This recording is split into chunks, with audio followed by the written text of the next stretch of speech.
Hello, hello, everyone. Welcome to Bounce Back Workshop. My name is Jamie Lee. I'm an executive coach based in New York City, and I work with smart women who hate office politics, and I help them get promoted and better paid without throwing anyone under the bus. And as you can imagine, sometimes we all need a little bouncing back. Setbacks happen. Sometimes we just feel stuck. Sometimes we just feel, anxious and doubtful, worried, uncertain. And we forget how resilient we truly are. We forget how valuable we truly are, how skilled we truly are. Yeah. And so my intention here today is to help coach you, because it's like this. I think I drew a diagram. I'm going to show you the picture. It's on a tiny sticky note. Maybe it's kind of hard to tell, but basically I try to draw what it's like when a rubber ball, by the way, can everyone hear me? Can somebody just pop in the Q&A box that you can hear me?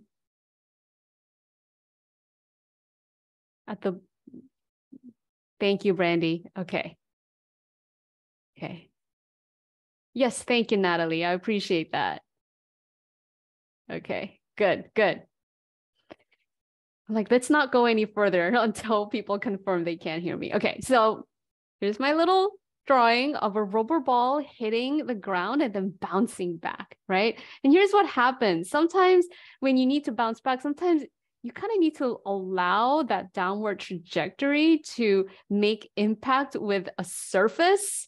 And then making that impact on the surface changes the trajectory of the ball and you bounce back to another direction, right? And for me and for my clients, getting coached is sometimes is like that experience. You encounter that surface on which you can make impact and shift your trajectory. Even if it's like 1 degree change in the trajectory, that will change your, I'm sorry, I just got distracted by my phone, so I'm going to put it away. That will change your experience. So I do know that coaching can help because I use the coaching tools that I'm going to share with you on myself.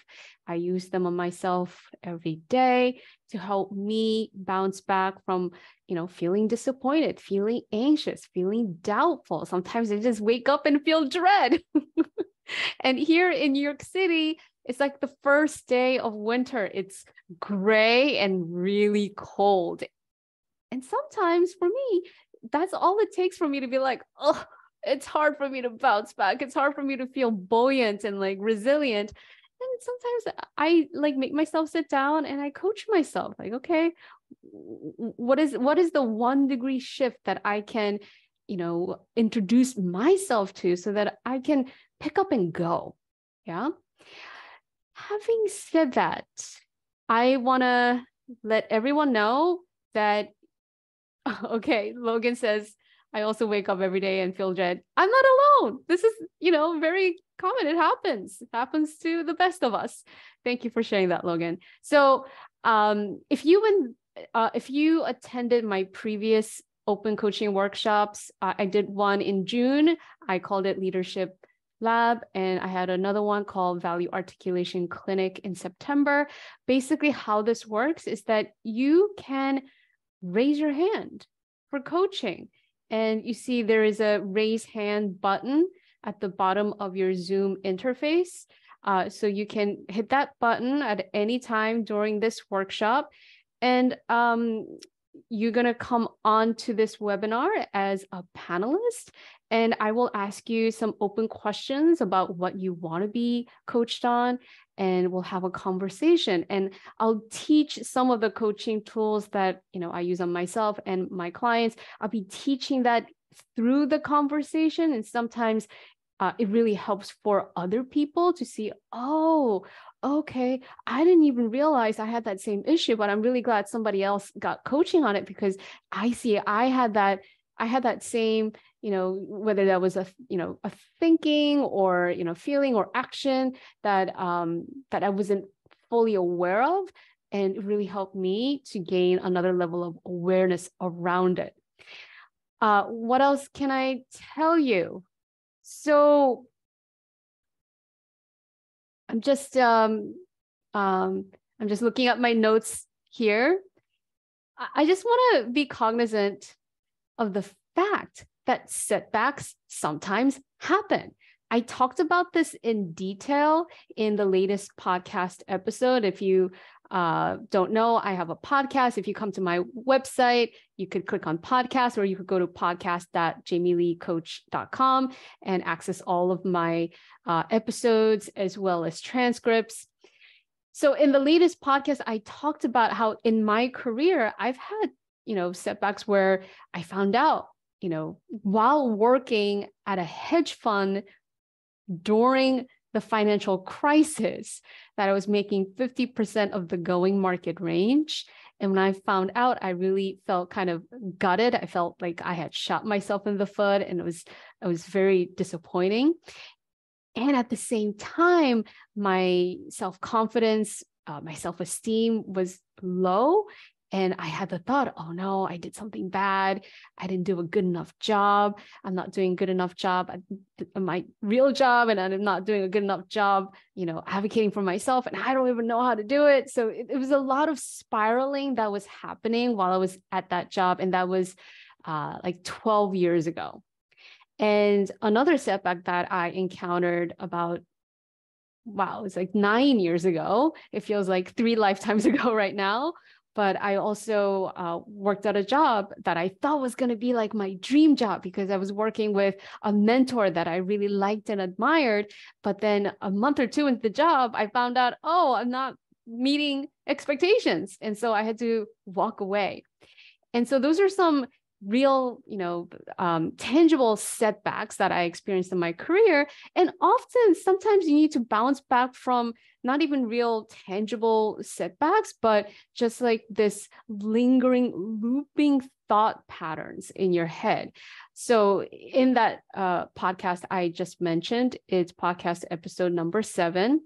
I talked about a client case study. A client came to me and she had a pattern, even though she's very high achieving, extremely brilliant and smart and competent, but she had this pattern of settling for less than what she actually wants.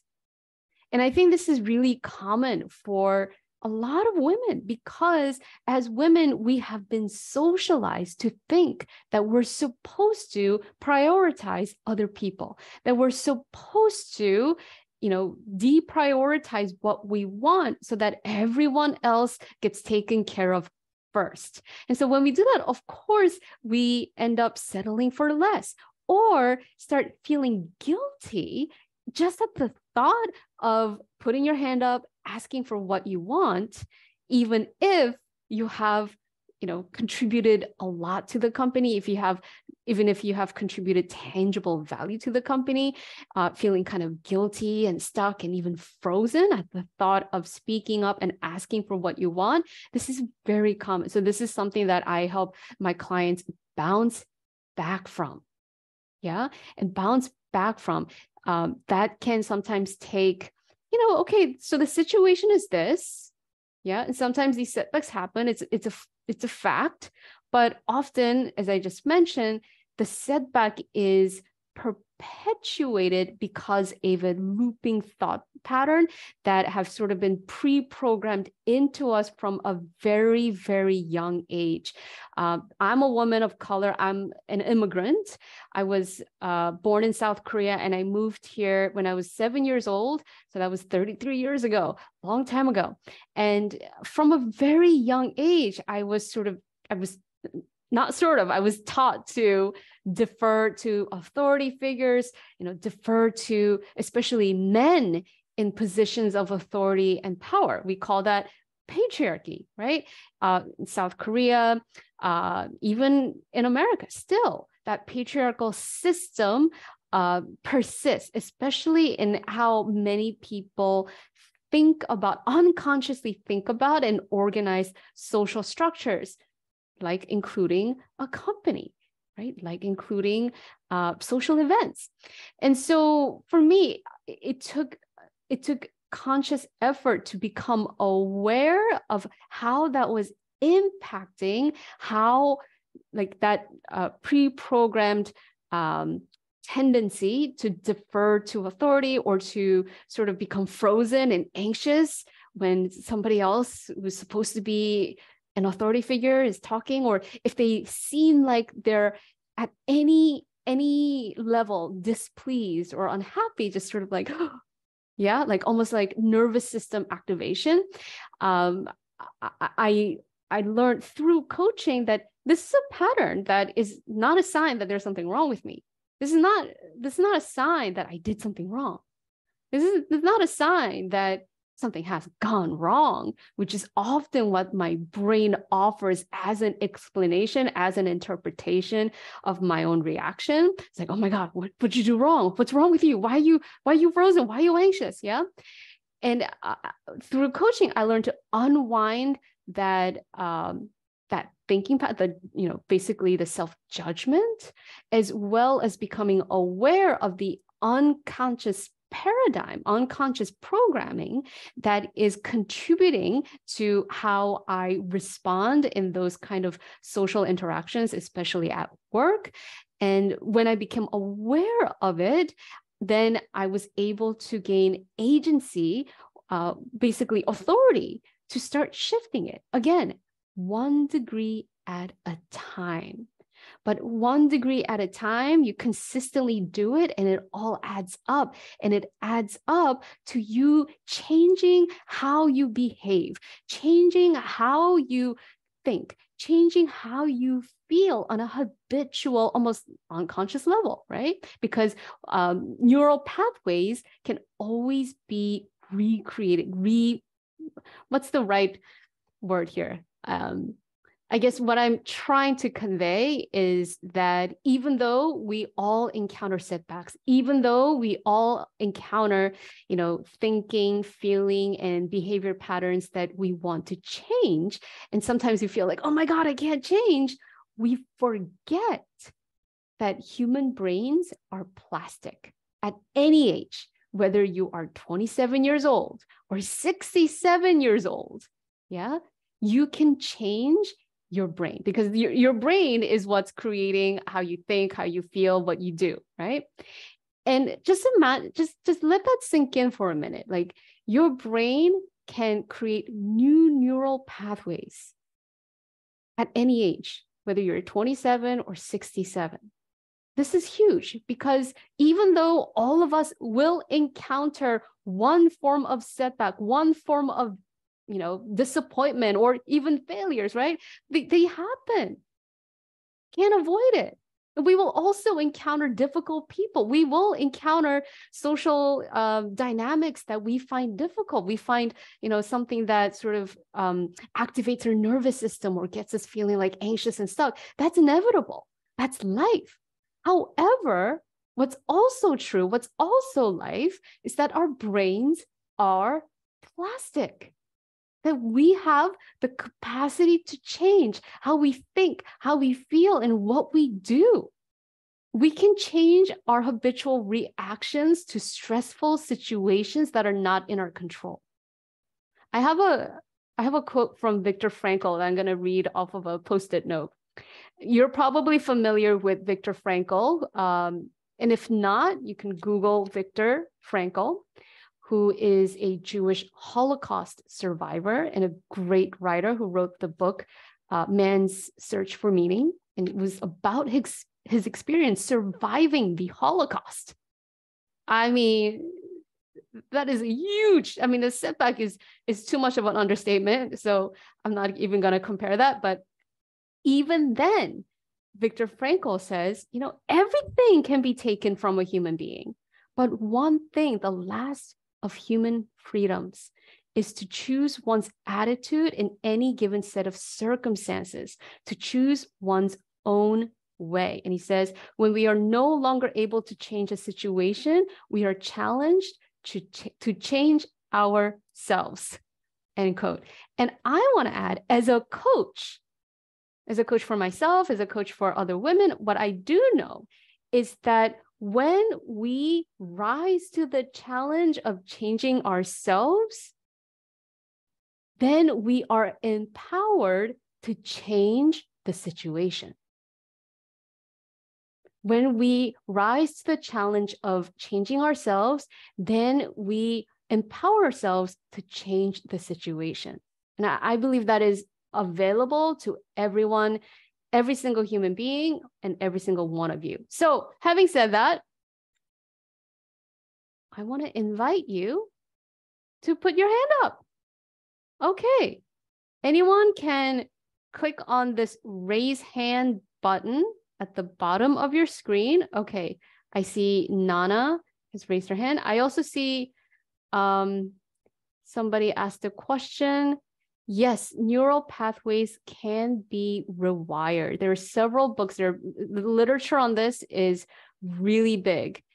And you can also look up, even memories, even how you recall things and how you feel about the past can be changed. I was just reading about this morning. I think I Googled memory reconsolidation. Neural pathways can be rewired because what wires together, so you can create new firings and new wirings. Okay. All right. So I saw Nana put her hand up, but okay, her hand is down. So I'm going to put Brandy. I'm going to promote you to panelists. You're going to come on camera. Oh, if you don't want to, put your camera on, that's okay.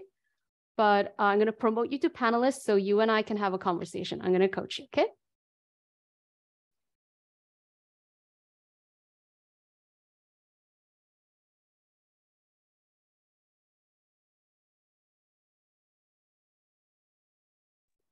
Hi there. I hate to stay off camera, but my operating system is a little finicky and it might give me a blue screen. Can you hear me okay? I can hear you just fine. Can you hear me okay? Yep, I can hear you fine. Excellent. So a lot of what you said really resonates with me. And so I'm wondering, one of the setbacks that I'm experiencing is that I've had a tremendous amount of personal growth. Mm-hmm. And it's being challenged in some ways when it comes time to advocate for myself. Because I'm having to advocate on so many different fronts, it can feel like, well, why am I having to do this with this boss and also in this arena? So for instance, with my landlord, and it can kind of feel like, being beat up a little bit when it's coming from a lot of different angles, even though in principle on each one, I totally stand on the principles for which I'm advocating, but it can really kind of deflate my confidence, which in turn deflates my capacity to really seriously advocate for myself. And also, there are times when I am more interested in the relationship and the preservation of the relationship, and the other party is more interested in an outcome that is optimized for them without respect for our relationship or my interests. And Could we get specific, Brandy? Sure. Yeah. So when was the last time that you felt you were like beat up while you were trying to advocate for what you want? There's one, my landlord, for instance. Yeah. Actually, let's take something a little more personal. Okay. There is someone who owes me money, like a great deal of money, and for work that was done, and has not paid it, despite like presenting proof of work, despite presenting a number of things, it just has not been paid. And so, rather than concede to a number that is frankly insulting and just unfair, I decided not to. But now, quick question: what was insulting? The number for which they wanted me to settle for. It was way below the value of what I provided and what we had agreed to. So it sounds like there was an exchange of services. Exactly. Okay, so you provided services. Mhm. They offered you a fraction, a Exactly. percentage of what was initially agreed upon.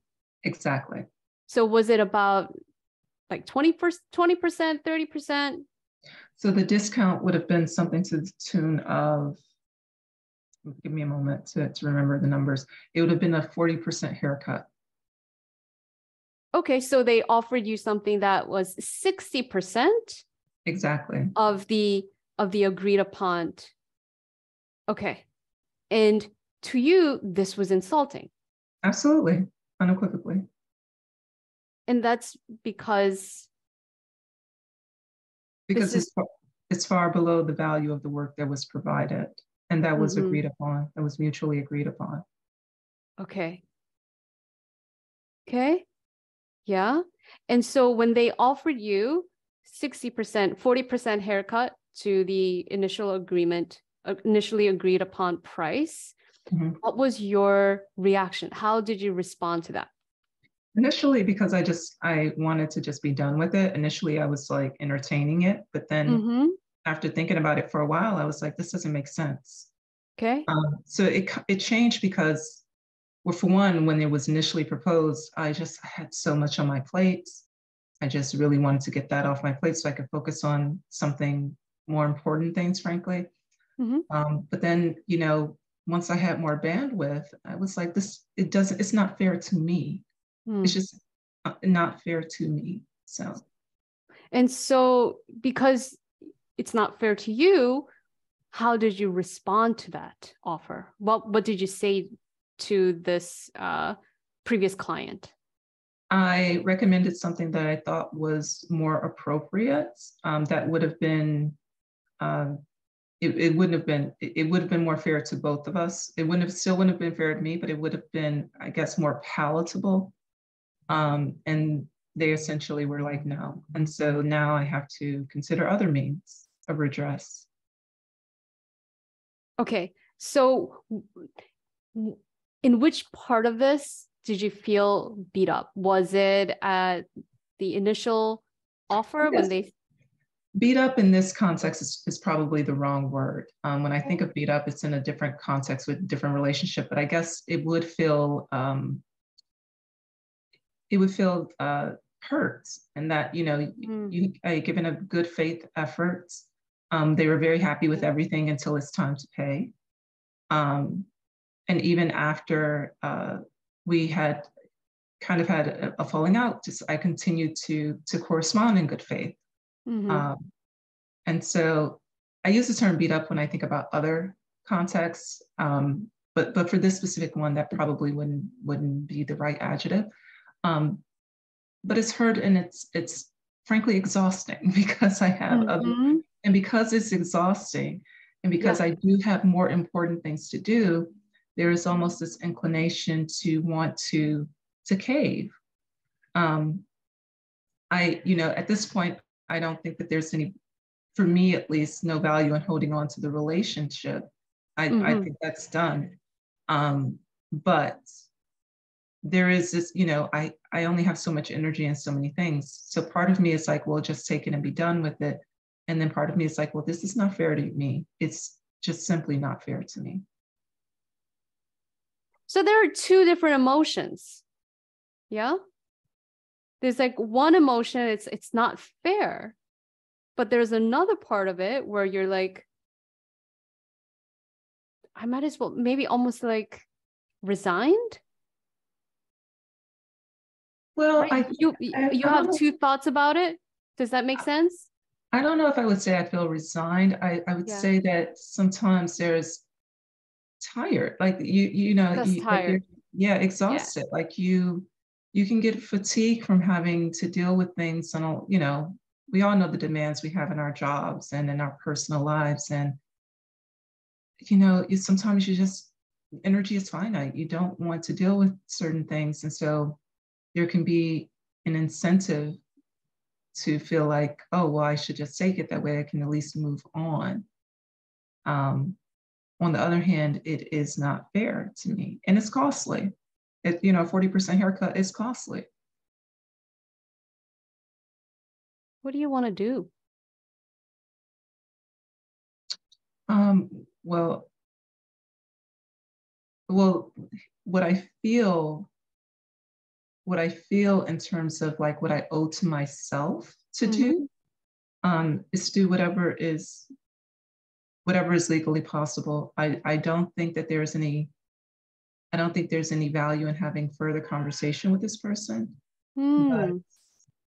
um, I You don't know, think. just could we pause here for a minute? Mhm, Because I mean, I don't know how much money that we're talking about, mhm. but obviously it means something to you.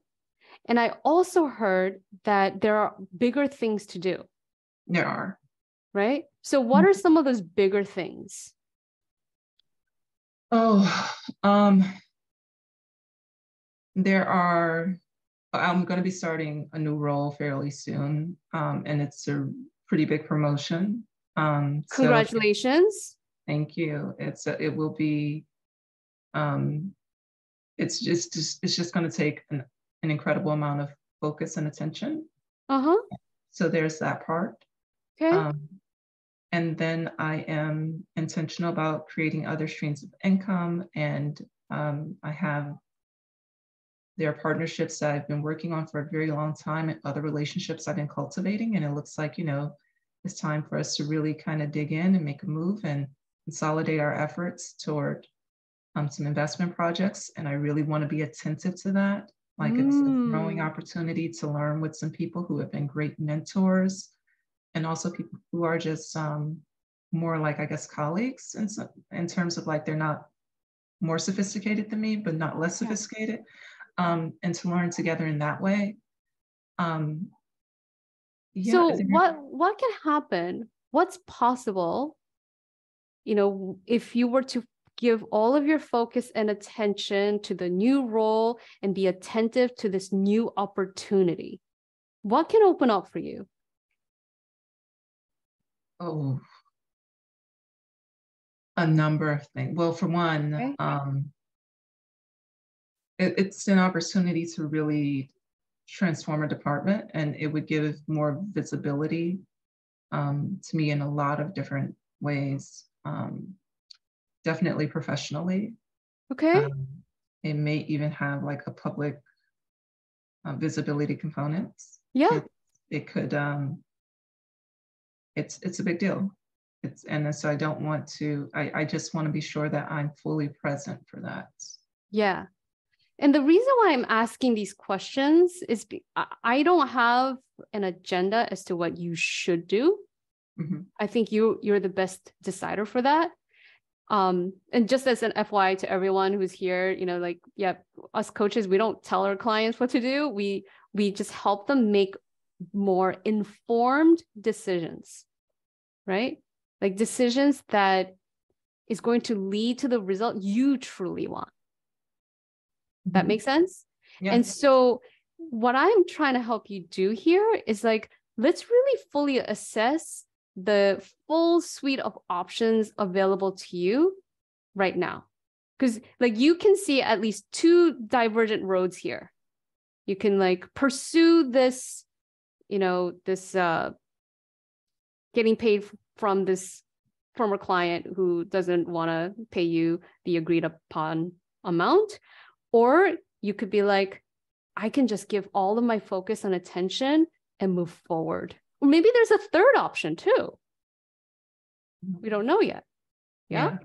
And so what I heard is that if you were to give your full focus, attention, and be attentive to the new opportunity, number of things open up. You can transform a department. You could gain visibility in a professionally meaningful way. Mhm. So tell me more about that. If you were to do that, and if you were to maximize on that opportunity, what new things would become possible for you? Well, part of it is yet to be seen, right? Yeah. So I don't know if I can like completely map out what that future might look like. Yeah. Um, but it could, and I don't want to say too much because I'm not in it yet, and it hasn't been announced to Yeah. the group yet. That's okay. Um, but it could definitely set me up for even, I guess, C-suite roles that would otherwise take years Okay. So to get. that's, yeah, it's good to know Yeah, that's what's available to you. yeah. And you said transform a department, right? And Hmm. so what could the department gain if you gave your attentive focus to transforming this department? What could the department gain? Oh, a few things. Yeah. One of which is we could develop out centers of excellence that really kind of Mm. deepens our expertise in some things. Mm-hmm. We could also improve the visibility of the work that's created. That's part of it too. Not only my visibility as the person leading it, but the visibility of the work products. The Yeah. reports that are written, the opinions that come out, Yeah. the work itself. And Yeah. so there are, and the culture as well, particularly the culture for women, the culture for women of color. Um, we definitely have a ways to go with that, but it's all very possible. And what could you gain Um, personally? Personally, Mm. visibility is a big part. Financially speaking, Mhm. would be a big part in Yeah. terms of that's that's important. Knowledge Yeah. in a space that uh, knowledge in a space that I have a lot of knowledge in already. So, but in terms of how we deepen our expertise in some areas, some new kind of on the edge areas, I could definitely gain knowledge. And then also, I think it's most important is a level of political savvy. Mm. This will be a role that uh, I will need to be very intentional and intelligent about building relationships and in order to get things done. Because I have a suggestion. what's Okay. that? This is something that I do in my one-on-one coaching container all the time, which is I help my clients imagine their future selves. Mhm. And right now, when you like look further ahead to this opportunity, like what's down the road is more knowledge, visibility, potentially C-suite opportunity, or financial gain, right? And so when you think about that version of Brandy, maybe it's like, I don't know, a couple years out. Mhm. Yeah. Maybe like, I'm just going to throw out a number, maybe like 5 years out, And like 3 to 4 years. 3 to Yeah. 4. Amazing. Even better, right? 3 to 4 years down the road. So in what is that, 2025, 2026, Yeah. future Brandy. Yeah. She's got more knowledge, more visibility, more political savvy. Yeah. Yeah. When you imagine that future version of you, what do you see? What do you notice about her? Like, what do you notice about how she is feeling inside? What do you notice about how she is carrying herself or how she's presenting herself? I noticed that she's she's more poised. Mm. She is certainly, not to say that I'm not now when I need to be, Mhm. but she's more, she rests more easily in her own confidence. She rests more Mm. securely in her own confidence and feels less of a need to ask for permission or and needs less corroborating evidence or Mm. opinions. Yeah. What does she look like? Hopefully not much different than she looks today if I'm keeping up with my right routine. I'm just um, gonna assume it's fabulous. um, she's she's elegant, she's pulled together, she's approachable, she's very personable. Yeah.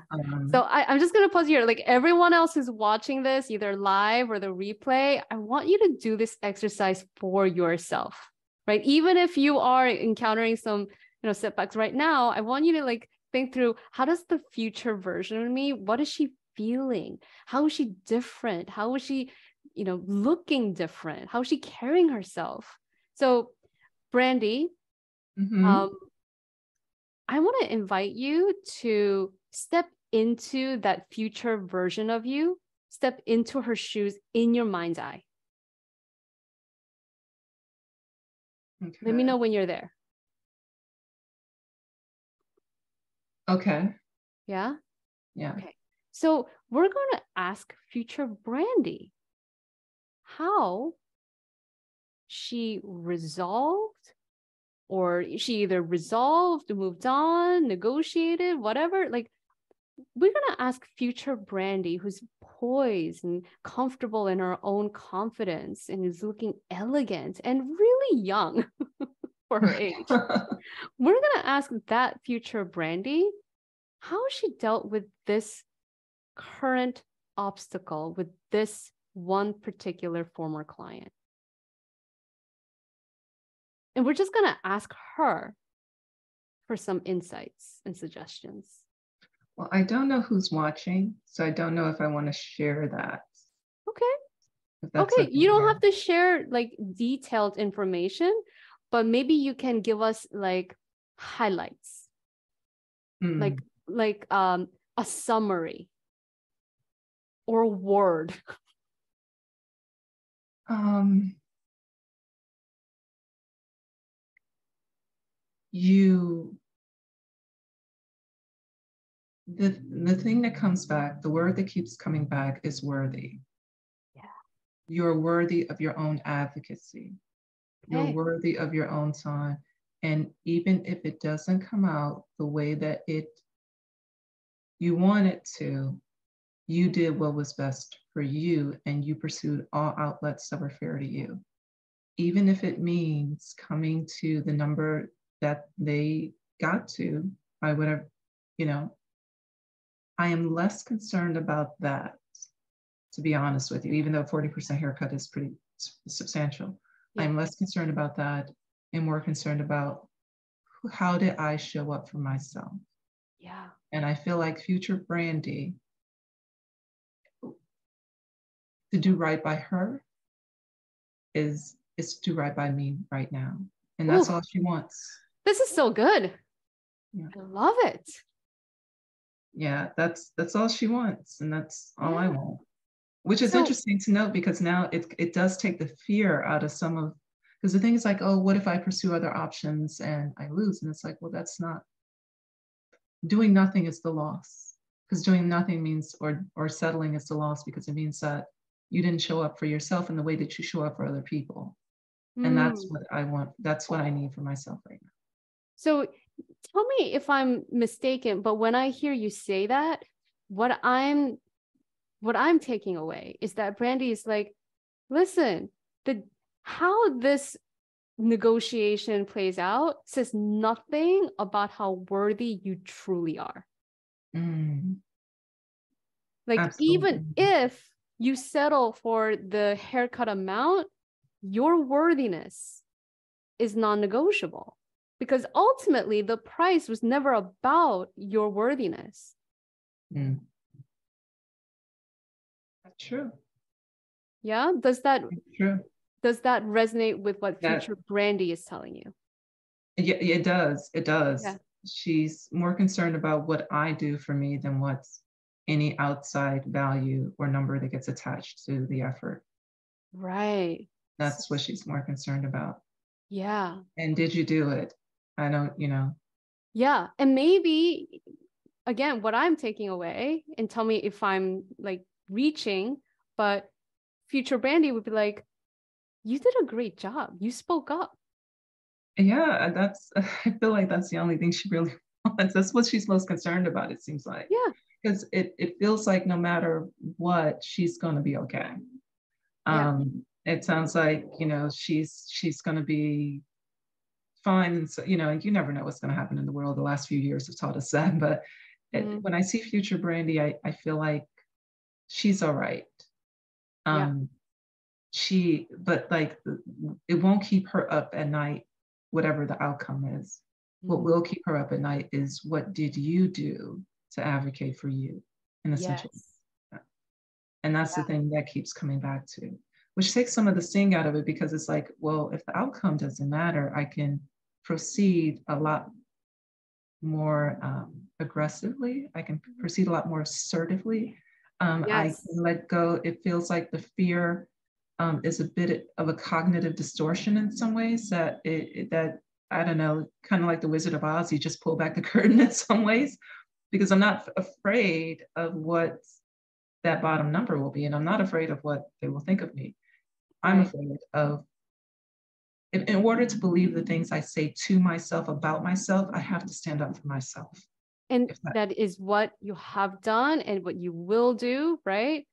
And so I wonder if it would be of service to you to flesh out what showing up assertive. It's almost like there's a spirit of detachment from the outcome, which only fuels the clean sort of assertiveness, right? It's not coming from this like, oh, it's not fair. No, it's like, dude, this means nothing about my worthiness, but I can go even more assertively because I'm not attached to what this outcome means yeah, to me personally. Yeah. I hadn't thought about it in that way, but you're right. That does succinctly say because if I'm not attached to whatever the final number is, and I already have a minimum kind of floor for that, Mm-hmm. um, then yeah, it in a lot of ways, like it liberates me. Yeah. Yeah. So from a liberated place, you can be assertive with this, Mm-hmm. former client, and you can, push it as far as you need to because you're not interested in the preservation of this relationship anyways. I don't think that's I don't think that that's on the table. I think that, Yeah. I've made a good faith effort in that way. And so I don't see that. No, Yeah. it's not a priority. No. Yeah. And I see you sort of opening because you're like assertive but not attached. You create more bandwidth in your mind and in your nervous system, in your body as well, to be like, you know what? I went as assertive as I need to for this, but now I can just go full attentive with the new opportunity ahead of me.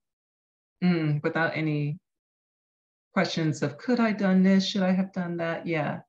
Yeah. I hear that. Yeah. Yeah. So Yeah. like you stop second guessing yourself because it was never about your worthiness. I concur with that. So actually it sounds like doing what I need to do in the new role, like Mhm.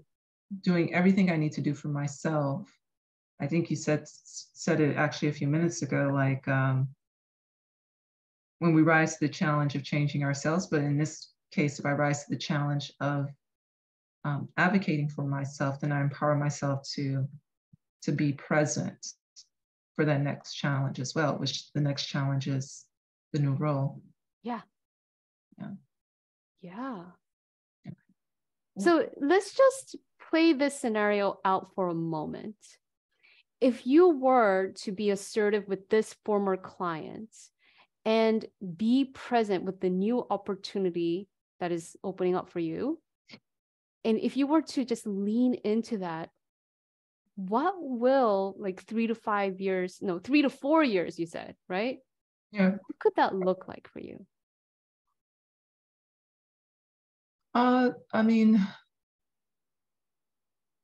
the things I outlined earlier in terms of like raising visibility and raising Yeah. political savvy and raising knowledge, potentially open, either continue to deepen the influence and the reach in my role I have, Yeah. because depending on how I change the organization, that might mean growth, that might mean setting deeper roots, Yeah. or it could present me with other opportunities.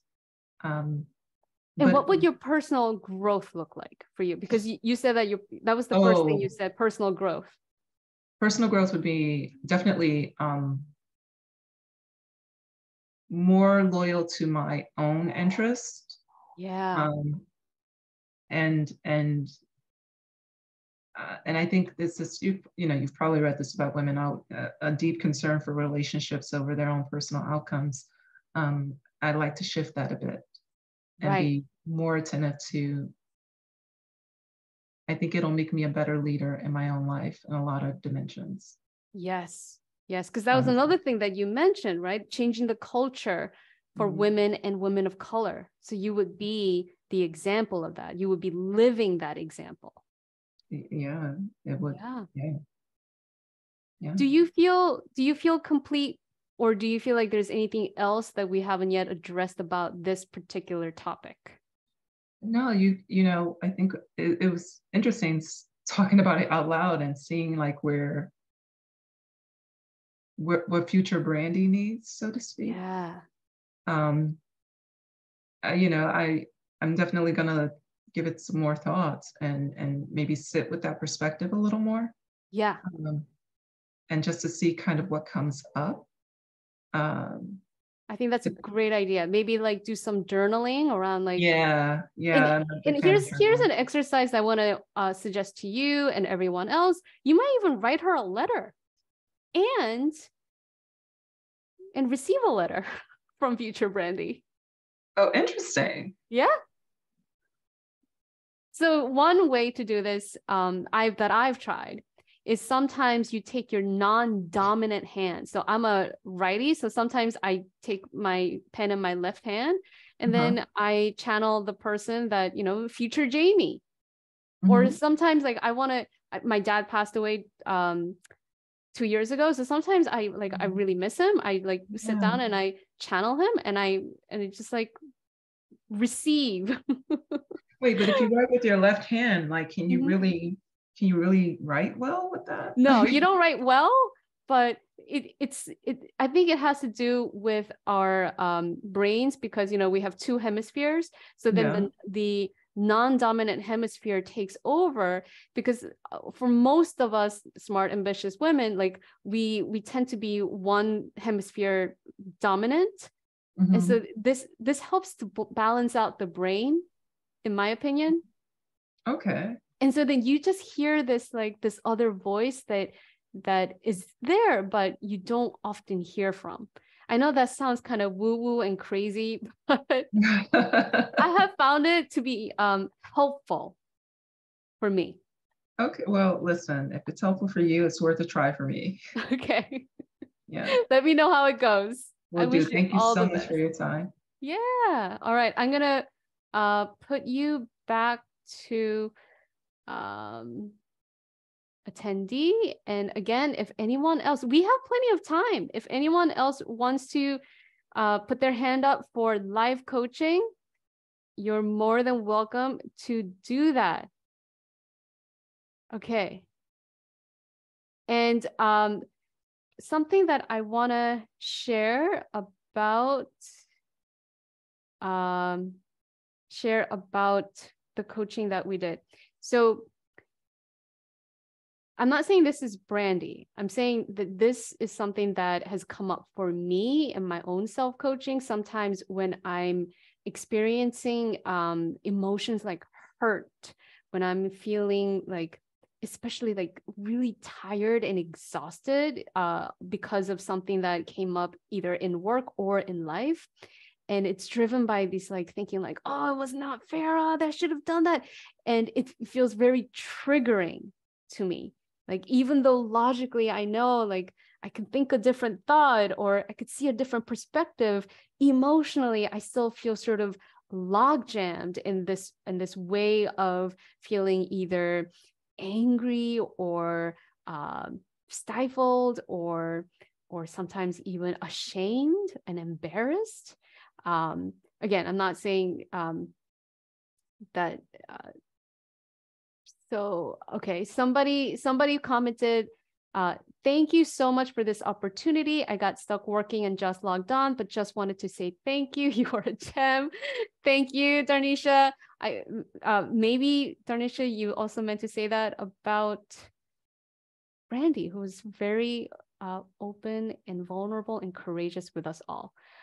Again, if any of you want to be coached live, I will stay as long as I need to, coach you.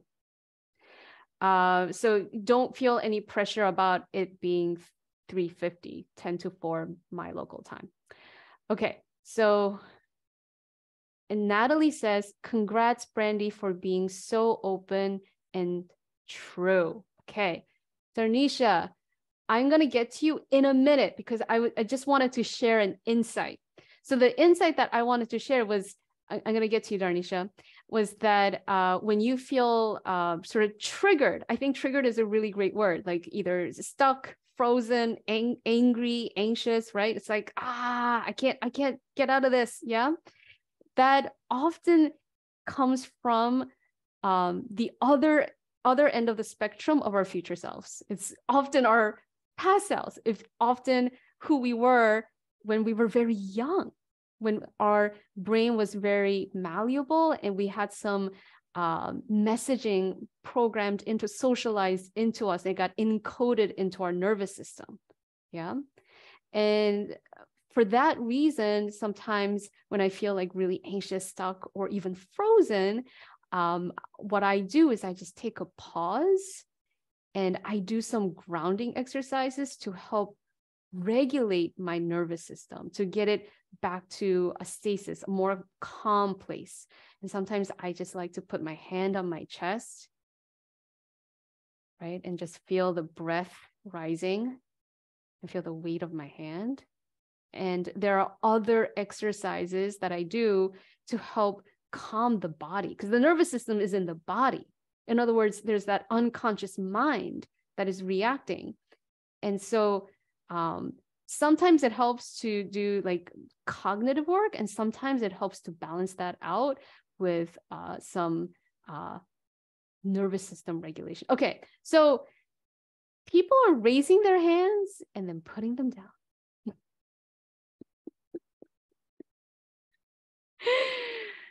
Darnisha, would you like to be coached? Would you like to come on as a panelist for some live coaching? If yes, please press that raise hand button one more time. And again, I want to, okay, all right. I am going to promote you to panelist. And again, I'm going to be here as long as we need to coach everyone. And if anyone else wants or is interested in one-on-one coaching, this is where you can go, calendly.com/JamieLee/consult to book your one-on-one consultation. Hello. Hi, I wasn't sure if I'm supposed to have the video on or off, so. It's totally up to you. Do you feel comfortable with it? It's fine. Okay, yeah. Yeah. I'm just curious, you're not moving, right? You're in a car, but No. your car is not moving, yeah? No. Car is not moving. I just have a 6, almost 7-month-old that I'm currently with and caring for. So I had to pull over and to pick up my older daughter.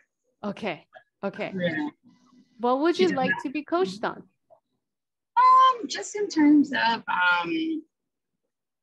I feel like I'm at a place where, like, once you've been in your profession for like 10 plus years, you kind of get to this stage where it's time to make like the next move and to really like get where I'm trying to go. I know there's certain sacrifices, certain like I know what I want and what I don't want, which sometimes makes it harder. Like when you first start off in your profession, I feel like it's a little bit easier because you don't have as many non-negotiables. It's like, yeah, I can work as many hours as you want me to. Yeah, I'll work for as little as you'd like me to. And then you develop your craft more, and there's certain things that you're looking for in terms of work culture, compensation, and things of that nature. So what is your question? So my question, I guess, is just in terms of how methods for organizing like career goals and then developing like a plan to go for them. Organizing career goal and then developing a plan. Did I hear that right? Correct. Okay. Okay. So I hear that you've been in a role for 10 plus years and it's time to make the next move. And I also heard you say that you have to make sacrifices. You're like, I know I have to make sacrifices. What does that mean to you? What is the sacrifice? Meaning like you can't, I feel like I guess you can't have it all, so to speak. So like sometimes you might have a position that you don't necessarily love, but it is great compensation wise. Or like you have, or at least I can say for myself, I found myself on opposite ends of the spectrum. Like either I was passionate about what I was doing, but like it really was not lucrative at all.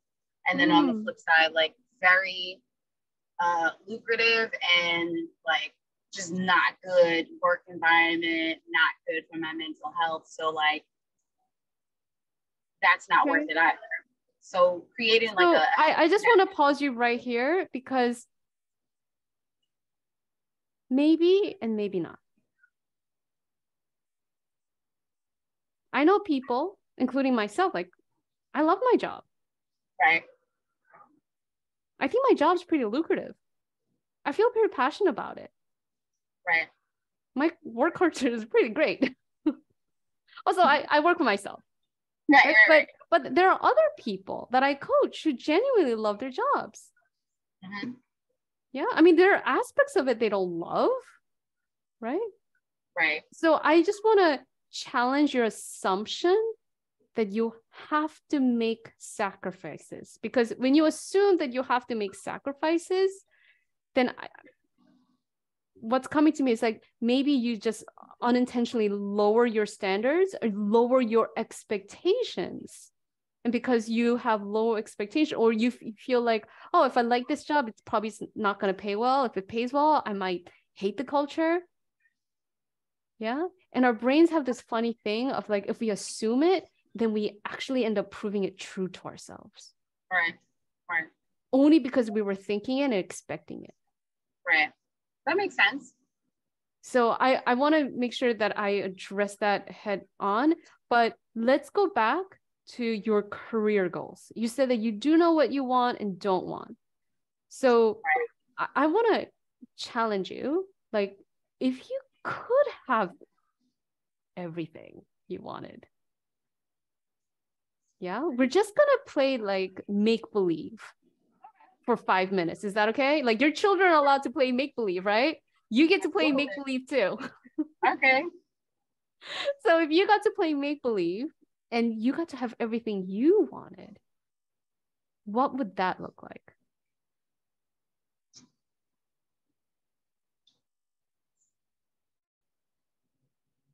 I guess it would be in a role where I'm able to have the flexibility to work during normal business hours. However, on my own schedule, like as you know, a professional, getting my work done, but still allowed me the flexibility to be present and actively involved in my kids' lives. Okay. Yeah. Okay. And you know, not having to being paid market value. What was that? Can you say that again? Sure, being paid market value. So like not having to take a pay cut in order to work remotely and, you know, with a flexible schedule. Yeah. Do you mind my asking what kind of industry, what field, what do you do? Sure, I'm an attorney. You're an attorney. Okay. Yeah. Why couldn't you have everything that you want? Why couldn't you have the flexibility and be paid market value as an attorney? I mean, it seems like a no-brainer to me, but No, really, like why? I really want you to think about that. Why can't you have a flexible schedule that allows you to be with your children as you want and be paid market value? maybe it's I think that, and I've always said, like, I'm looking for a place that their culture like aligns with my values, not the other way around, because I can't change like a business model, so to speak, right? Okay, what are your values? Work like family first. Yeah. You know, obviously a professional. I'm very passionate about my craft, so meeting deadlines for sure. Mm-hmm. Exceeding expectations of clients, to the extent like humanly possible. Yeah. Pretty much it. Like, have fun while working. Yeah. Okay. Yeah. So how have you been searching for, firms that value family first? How have you been searching for firms that value meeting deadlines, exceeding expectations while having fun? Paying close attention to, like, say for example, their slogan, if you will, or their business model, like as advertised. Okay. Mm-hmm. And how has that been working? Not as, I feel like it is not as transparent as I would have thought it would be. For example, like, yes. If I met with someone, they're like, oh yeah, like we work remotely, we believe in putting, your,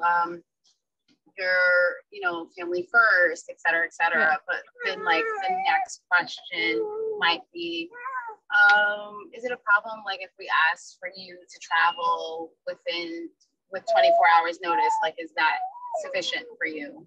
Got it. So let me pause you here, and I'm curious, in your experience, in your lived experience, what has been the best indicator as to whether a firm actually values family? Just my own personal observation. So like, if I see that like people are answering phones at like 11 o'clock at night, or things of that, or like if I see like emails at like random times, very late at night, and like all throughout the day. Okay. Certain behaviors or trends, I would say. Okay, but how do you know that actually means they don't value family? And the reason why I say that is because for some working moms, maybe 11 o'clock at night is the only time that they can get to the email, right? Because not everyone has to work a 9 to 5, be able to, balance having a family, right? But maybe you're observing something different.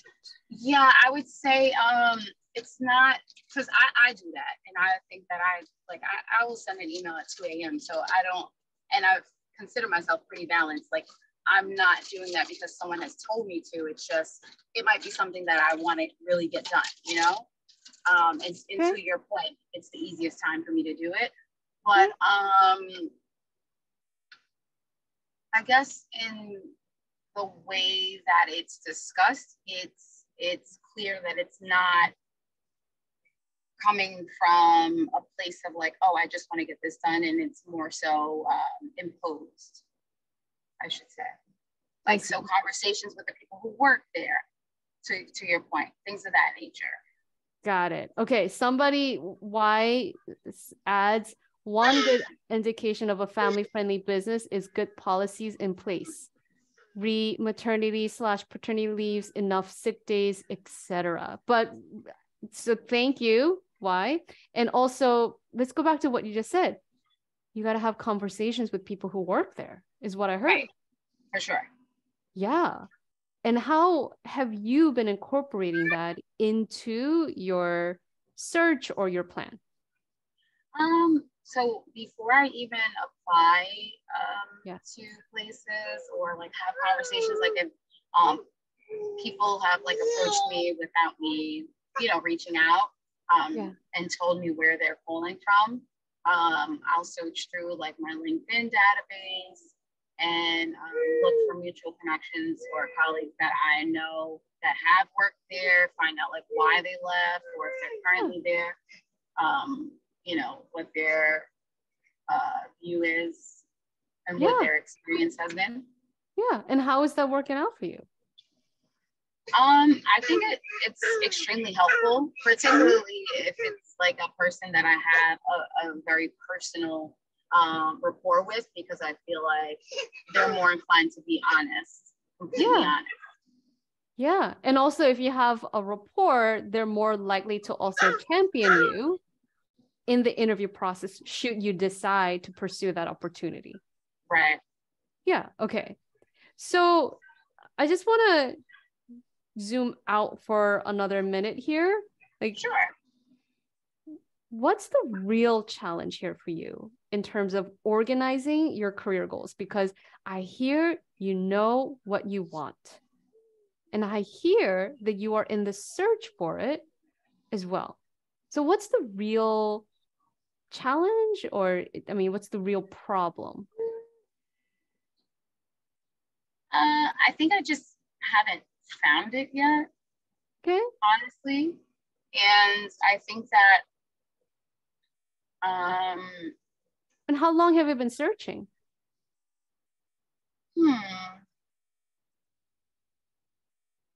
I would say like a couple years. I mean, and don't get me wrong, like I've been in positions throughout this time, but in terms of like finding precisely what I'm looking for, I don't think I've found it. Yeah. And I'm just curious. And the reason why I'm asking this question, because right off the bat, like the second thing you said was like, you got to make sacrifices. I know what I want and I don't want, and it's holding me back. Yeah. And I'm curious, like, how often have you been searching with the like intentional thought, like it's possible I can have a market that like I can have a well-paying job that allows me to have flexibility? So your question is like how,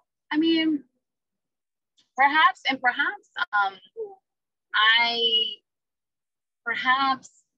I start off with that perspective and it wanes a little bit, and then I will slip into like, all right, well, what's the sacrifice that I'm going to make, because like it's been X amount of time, and I know that I won't make certain sacrifices, and I don't want to end up in a toxic work environment. But so let me pause you right here. Where is the story that I have to make sacrifices? Like, when does that pop up? When does that story get triggered for you?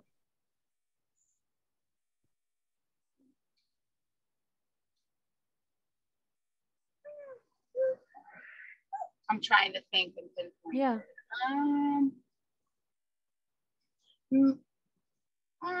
One instance, because I don't necessarily think it's just one instance. I would say probably in two facets, like shows up. One, it could be if there's an opportunity that does present itself that is pretty close to what I'm looking for, but isn't quite, kind of like Goldilocks and the Three Little Bears, right? Like you're trying the porridge and it's like, no, not this. Okay, this one is just right. So right at like I might have an offer, an opportunity that I'm presented with, and it's like could fit. I could make it work because it seems pretty close, but it's not 100% what I'm looking for. So then I'll think to myself, all right, well, what's the concession that you need to make in order to make this work? Yeah. Okay. And so that's when you start thinking, oh, I have to make sacrifices. Right. What I think I want is holding me back. Right. Yeah. As opposed to, I just want to offer a different perspective. You could also Sure. be like, I'm being smart here. Right. Yeah. 1000%, because I think that, and I think that's what, when I'll, like, let's say, pass an opportunity or things of that nature, and then there's always a sign of some sort that, you know, confirmation, like, oh yeah, that was the smart move. You weren't being too picky, or you weren't asking for too much. You know, so then So that I just want to offer, I, I'm just going to offer you another perspective. What if the fact that you haven't landed, you know, the one yet, it's not a sign anything has gone wrong. It's not a sign that you have to make sacrifices. It's a sign that you've been really smart and you've been protected. You've been spared from really bad fits. Right, for sure. Yeah. That's very true. Yeah. I think it's totally possible that you can do this. Thank you. Like, can you believe that too? Can you get behind that belief that even though I haven't found it yet, like I'm in the search, I'm making the effort, I'm reaching out. Oh, you froze. I'm gonna wait. Oh, sorry. Sorry. That's okay. Okay, so can you see me now? I can, yeah. So let's wrap it up. Yeah. So just to recap, your career goal is to find a job that pays your market rate with flexibility. And flexibility doesn't necessarily mean that, you know, you never write emails at 2 a.m. or 11 p.m. Correct. But it just means that you can make the time to be with your children. Correct. I'm 100% certain there are women, there are mothers, there are attorneys who are doing this right now. For sure.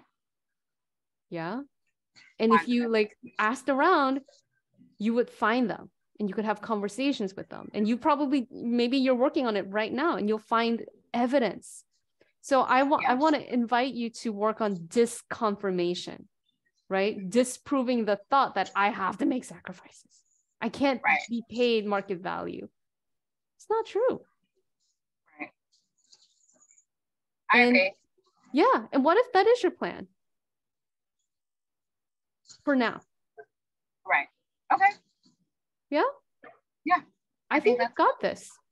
Thank you. Yeah. Awesome. Okay. I'm going to put you back to attendee. Thank you so much for volunteering. You're very welcome. Thank you. Okay. Thanks, everyone. Again, I'll send you the link. Maybe you can't see the full. So here's my invitation for those of you who want to become directors, VPs, CXOs. I heard from Brandy. Brandy is going to be in the C-suite.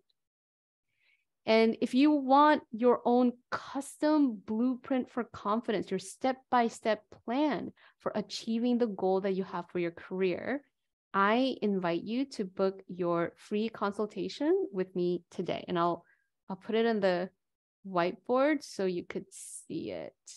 It's calendly.com/JamieLee/consult. Here's the link one more time. It's calendly.com/JamieLee/consult. Okay. And I'll also send you this link via email. So you have it in your email. This is a sales call, and we're going to explore all the ways that I can help you achieve your career goals with greater confidence, poise, resilience, and joy. And we're going to talk about strategies. We're going to talk about mindset shifts so that you can achieve the goal that you want. Okay, now I'm going to close my whiteboard. Sonia is raising her hand. Okay, I'm going to promote you to panelist.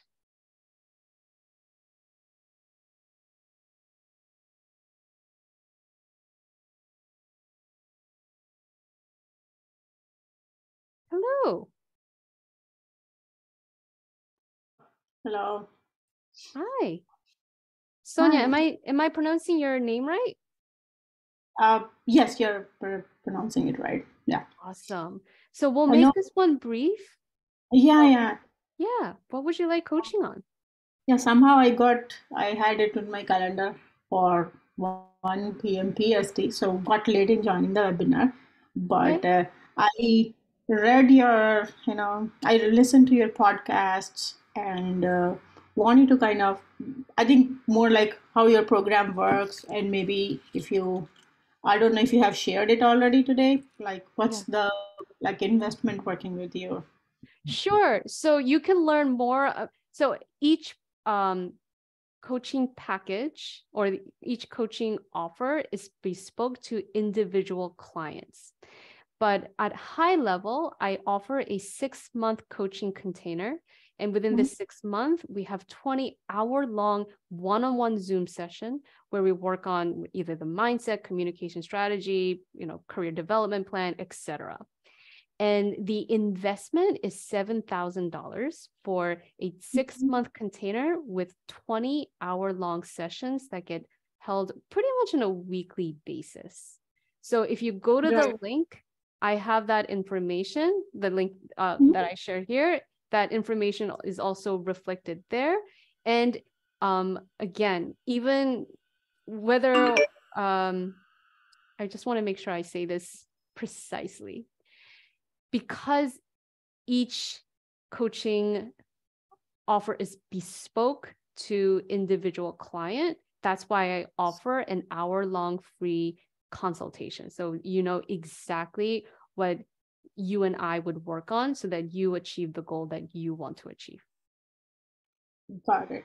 No, that's helpful. Just wanted to know, like, if it's just one-on-one or is there a group component also into it? Yeah. Yeah. So But I wanna let you know, right now I only offer paid one-on-one coaching sessions. So once a month or so, I offer this either a webinar, a workshop that is open to everyone, including my paid clients. My paid clients also attend these webinars and workshops. Got it. So maybe one more follow-up question. Like, to you, what I have learned is like pretty much negotiation is the key for career growth. Is that like basically what you will be working on, like improving our negotiation skills? Yes. I teach Yeah. women how to advocate and negotiate for themselves, how to fully assess the value of their contributions, how to think about the vision that they have, and how to articulate it in a compelling way to decision makers. So yes. Got it. No, thank you very much. You're welcome. All right. Thanks for asking the question. I'm going to put you back to panelist. All right. It was great to see you, Sonia. Thanks, everyone, for sticking all the way to the end. Again, I think Sonia asked a really great question. The offer is a 6-month container, one-on-one. Right now, my only paid offer is one-on-one coaching. And I will be offering these, open group workshops. I'm going to be doing more webinars in December, as well as in 2023. So stay tuned for that. You can find my, here, I'm just gonna share the links one more time. So if you want to book a consultation, it's calendly.com/Jamie Lee consult. And the podcast is podcastjamieleecoach.com. All right. Thank you, everyone. I hope you found this useful and okay, somebody says I'd be interested in group negotiation sessions. Okay, I will take that into consideration. Anonymous, stay tuned for 2023. Okay, everyone. Have a great rest of your day. Bye-bye.